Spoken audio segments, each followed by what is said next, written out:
Hoje trouxe para nós aqui, Fernando, olha só, hein? Olha o tema que ele trouxe. 9 sinais para identificar o péssimo marido.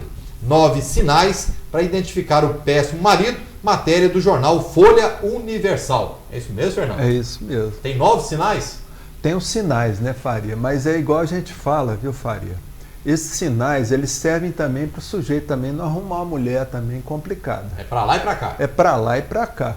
Só que como o título da matéria, na realidade são dicas para se ter um bom marido. 9 dicas para se ter um bom marido, tá? Mas são sinais que tanto faz, tanto no homem quanto na mulher, viu, Faria? Tá? Mas nós estamos usando aí o marido porque a matéria, ela encaminhou para esse lado, porque é uma parte no jornal que fala só para mulheres. Tá certo. Tá? Bom, então explicando já, sempre para lá para cá, vamos colocar o marido como referência, mas no caso que as mulheres ignoram sinais importantes, principalmente durante o namoro, Fernando? Demais, viu, Faria? Então, porque o namoro, gente, é a fase de encantamento, tanto de um quanto o outro. O namorado tenta encantar a namorada e vice-versa. Então, quer dizer, a pessoa, no caso aí nós estamos falando da mulher, tá? Porque a mulher é uma parte mais frágil nesse ponto, porque às vezes o sujeito é violento, tudo, e mais tarde ele vai começar a fazer violência doméstica. Então a mulher, ela tem que ficar muito atenta, ela tem que saber o antecedente desse sujeito, você está entendendo? Então, quer dizer, no amor, a pessoa tem que ter um pouco a cabeça fria, viu, Faria? Para poder analisar os sinais que ela vai pegando durante o namoro. Por isso que o namoro é importante. A gente sempre fala que o namoro é a fase mais importante do relacionamento. Que vai estar preparando ali o casal, né? Tá? Então a mulher, ela tem que observar os sinais do namorado, tá? E lembrar que casamento não conserta caráter de ninguém, tá? Muito pelo contrário, quando a pessoa casa, se ela tem defeitos de caráter, a tendência desses defeitos é se acentuarem mais ainda, tá? Tanto com a mulher em relação à mulher, em relação ao homem. Tá? Então, antes do período de namoro, a mulher tem que observar, tem que fazer uma checagem, saber os antecedentes do namorado, se realmente ele é o que fala que é, tá? Quem é o pai, quem é a mãe. Isso serve para os dois lados. Fernando, e é interessante a gente ressaltar que entram num relacionamento, tanto ela quanto ele, mas pensando sempre ali que aquele compromisso é para a vida toda. Né? Tem que lembrar disso. Se é para a vida toda, você tem que conhecer o máximo dessa pessoa. Daí é importante a triagem. Tem que fazer uma triagem friamente, tá? Saber antecedente da pessoa, tá? É lembrar que quando a gente compra um automóvel, Faria, a gente não manda no mecânico para fazer uma triagem ali. O ser humano tem que fazer isso, tem que começar a aprender a fazer isso. Ou seja, é aquela avaliação para o candidato a marido, né? Exatamente, tem que avaliar, tá? Porque a gente não conhece a outra pessoa. Às vezes o sujeito tem passagem na polícia, é um estelionatário, pode ser até um psicopata, que acontece demais, tá certo? Então, quer dizer, a gente tem que ficar muito atento, tá? Se tem os sinais que nós vamos falar aqui, tá? Então fique atenta, porque casamento não cura ninguém. A gente até brinca também, Fernando, que é um processo seletivo, né? Exato. Hoje em dia não é aquela escolha natural que se faz, é um processo seletivo. É criterioso ali para você falar, não, essa pessoa a partir de agora passa a fazer parte da minha vida. Isso. Então você tem que fazer uma seleção criteriosa ali. Claro, eu conheço o pai, eu conheço a mãe, eu conheço os irmãos, eu sei onde ele trabalha, quais são os antecedentes dele, conheço a vizinhança. Isso é o mínimo. É aquela questão que também está dizendo no texto, que o coração é irracional. Não Isso. pensa, né? Principalmente quando está apaixonado. Aí pronto. Tá? Quando a pessoa está apaixonada, realmente a questão a parte analítica do cérebro, ela fica meio embotada. Aí vem o ditado que o amor é cego? O amor é cego, mas não pode ser burro. Você está entendendo? Então, quer dizer, o mínimo de bom senso tem que se ter na fase de namoro. Não é fácil, não é uma tarefa fácil não. Não é fácil. E isso aí é uma coisa que eu ensino até para minhas filhas. Tá? Uma hoje está casada, a outra ainda namora, mas sempre que ela vai namorar, me pergunta, pai, como é que a gente faz para dar uma checada nesse rapaz? Eu ia te perguntar isso, Fernando. Nesse caso, o papel dos pais também é fundamental. Né? É muito importante, viu, Faria? Então, traz aqui que a gente conversa, porque na conversa, Porque quando um pai ou uma mãe conversa com o namorado ou namorada de um filho, quer dizer, o pai ele é frio, tá? Porque não tem envolvimento emocional. Então, quer dizer, os pais de forma geral, e não precisa ser especialista como eu sou, tá? Na minha profissão, tudo. Pode ser qualquer pai. O pai ele é mais frio, ele está de fora do, não está envolvido emocionalmente, ele pode captar determinados sinais que a pessoa deixa passar com muito mais facilidade que a pessoa que está apaixonada. Tá certo? Então é muito importante levar o namorado ou a namorada para conhecer os pais e conversar, porque ali naquela conversa os pais eles já vão vendo algum sinal. E mais importante ainda é os filhos que namoram confiarem nos pais, tá? Porque os pais, gente, eles querem o melhor para os filhos. Tá? Isso é uma dificuldade muito grande, viu, Faria? E já tem uma bagagem também de relacionamento. Tem uma bagagem, eles conseguem enxergar lá na frente, conseguem enxergar sinais que a pessoa que está envolvida emocionalmente muitas vezes não consegue ver, porque está cega pela paixão. Você entendeu? Então, confiar nos pais. Ó, se o pai falar, ó, minha filha, eu estou desconfiado desse sujeito. Tá? A conversa dele não bate muito, não. Aí, na hora assim, ela pega lá um documento dele, um CPF qualquer, se tiver um amigo da polícia, esse amigo joga lá no sistema, dá uma checagem para ver se o sujeito tem passagem na polícia. Você entendeu? E funciona. Eu acho que muita gente deve estar pensando, não, mas que exagero, não precisa nada disso, precisa. Não. Precisa sim. E a gente sabe que precisa. E quantos casos a gente tem visto aí em rede nacional do cidadão muito bonzinho, aquela pessoa dócil que cativa todo mundo, mas na hora que joga lá, passa um determinado tempo, ele muda o comportamento dele completamente. Principalmente quando casa, porque aí ele já vê que casou, certo? Aí começa a aparecer os enguiços. Acho que já o tem sujeito já começa a querer mandar na vida da pessoa, fala, você não vai trabalhar mais, você vai ser só a minha esposa. Já começa por aí, já pode desconfiar. Tá? O sujeito que é possessivo, ciumento demais, desconfiem. Tá? Depois nós vamos falar nesses sinais.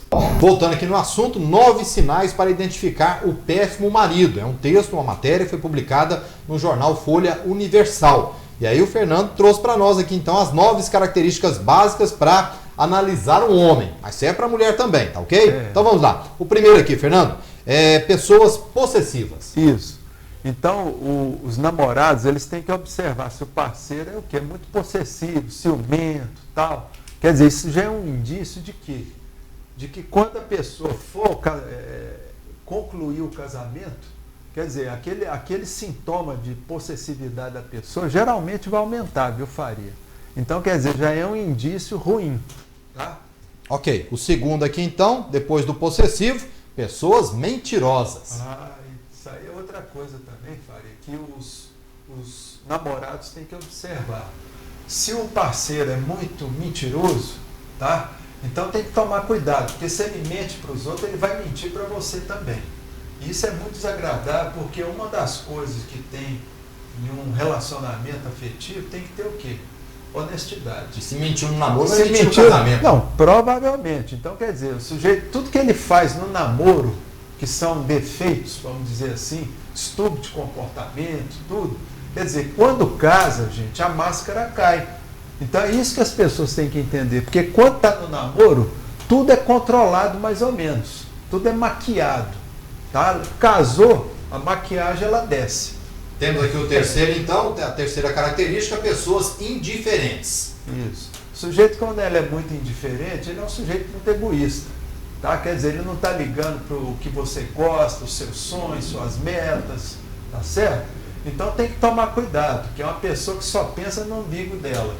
Tá? E quando casar, geralmente, esse sentimento de indiferença ele vai aumentar. A pessoa só quer para ela, só para ela e ponto final. Temos aqui a quarta característica, pessoas críticas. Então, sujeito que é muito crítico quer dizer o quê? É aquele sujeito que não olha para ele. Quer dizer, ele não vê os defeitos dele, só fica vendo os defeitos dos outros. Tá certo? E isso depois que passa essa, vamos dizer assim, essa fase de paixão do namoro, aí os namorados, vamos dizer, cônjuges depois, eles vão começar a sofrer as consequências disso. Tá? Então tem que ver antes. Ó, eu quero uma pessoa assim? Não quero, então já toca o barco para frente. Tá certo. Agora a quinta característica aqui, uma das mais polêmicas também, pessoas pornográficas. Que usam, que se utilizam de pornografia. Tá? Então, com o uso da internet hoje, facilitou muito essa questão, esse acesso à pornografia. Tá? Então, se você tem um namorado ou uma namorada, é mais comum em namorado, aí nesse caso é mais homem, que gosta de fazer uso de pornográfico. Não, eu uso sim e tal, porque eu não posso te encostar, porque nós não somos casados, vem com aquela conversa, então eu gosto de ir no site de pornografia. Pode ter certeza de uma coisa, se ele faz isso na época do namoro, depois que casar ele vai fazer 10 vezes mais. Tá? E aí não adianta chorar. A sexta característica aqui, pessoas agressivas. Certo. Se é agressivo, é aquele sujeito assim que vai numa festinha com você, fica implicando com qualquer pessoa que fica olhando, que numa briga começa a brigar com os outros, começa a te chamar atenção, faltar com respeito com você. Se às vezes numa discussão ele começa a te xingar, uma agressão verbal, tem que tomar cuidado. Porque a agressão verbal já é um dos degraus que leva o quê? Uma agressão física. Tá? E essa agressão física, muitas vezes, viu, Faria, ela vai vir depois do casamento. Aí o sujeito já está ali acomodado no casamento, aí ele já parte para agressão física. Então tem que tomar cuidado, gente. Ok? A sétima característica aqui também, pessoas preguiçosas. Complicado. É aquele namorado que quando você sai com ele, a namorada, os dois saem juntos, ele nunca tem dinheiro, viu, Faria? Está sempre dando desculpa, emprego também não tem, o patrão é chato, mudou de emprego, sai de emprego, aí começa, vamos no cinema, mas eu não estou com dinheiro agora, você me empresta o dinheiro? Aí sai do cinema, vamos comer um sanduíche, opa, também não tem dinheiro. Nunca tem. Nunca tem, você entendeu? Sempre pedindo emprestado, tá? Quando casar, gente, vai ficar muito pior. Com certeza. Bom, antes dos dois, vamos rapidamente aqui então, os dois últimos sinais, né, as características básicas para avaliar um homem que serve também para a mulher. A oitava característica aqui, são infiéis. Então, é aquela velha história, Faria. Se é infiel antes do casamento, com certeza vai continuar prosseguindo depois. Porque muitas vezes a moça ou o rapaz, por exemplo, fala, não, mas o meu amor vai superar tudo, aí nós vamos estar juntos, tendo relações sexuais diárias, então nós vamos mudar, mas não vai mudar, gente, porque isso aí é um defeito de caráter, tá? E lembrando que o casamento, gente, não conserta caráter de ninguém, tá? Mas acentua os defeitos. Com certeza. E a última característica, pessoas que não são parceiras. Então, se não é parceiro antes de casar, meu amigo ou minha amiga, depois que casar não vai ser, porque uma das coisas para a gente ter um relacionamento duradouro com uma pessoa é o que? Amizade. Amizade, cumplicidade, parceria completa, profunda, tá? Tem que ter o que? Um estilo de vida parecido. Quer dizer, se não tem essa parceria antes de casar, Faria, depois que casar, só vai degringolar, tá? Isso eu falo porque a gente já mexe com isso há mais de 20 anos, a gente sabe como é que é o resultado. Com certeza. Então vale a dica aí de buscar sempre o melhor, né, Fernando? Exatamente. Buscar e investigar, gente. Se o sujeito ou a sujeita que você vai pôr do seu lado para dormir na sua cama, você tem que saber o que você está pondo ali do lado, tá? Porque senão você corre o risco o quê? De vir a dormir com o inimigo ou inimiga. Dormindo com o inimigo. Fernando, muito obrigado.